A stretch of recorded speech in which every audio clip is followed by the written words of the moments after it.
Samsung has officially unveiled the all-new Samsung Galaxy A57 5G, and it's already making headlines for some interesting reasons. The device arrives alongside the Samsung Galaxy A37 5G, with both phones expected to hit major markets very soon.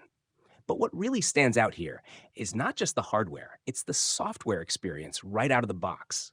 The Galaxy A57 5G comes running on Android 16, layered with Samsung's latest One UI 8.5.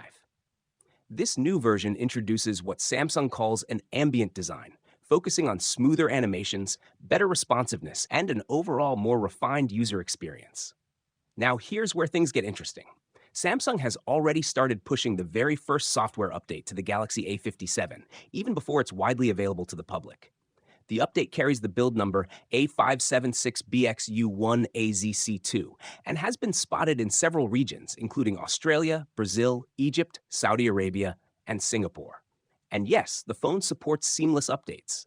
That means no long restart times. Thanks to the AB partition system, updates install quietly in the background and apply within seconds, something we usually see on premium flagship devices.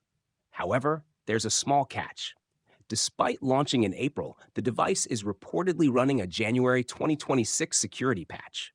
It's a bit outdated, but Samsung is expected to roll out a newer patch very soon, likely aligning it with the official sales launch.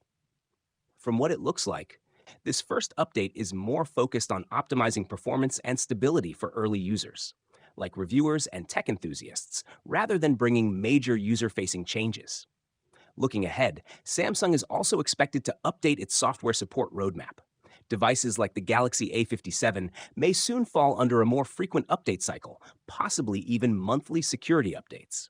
Overall, the Galaxy A57 5G seems to be shaping up as a solid mid-range contender, with modern software, smooth performance, and a future-ready update system. Now the real question is, will it live up to expectations once it's in users' hands?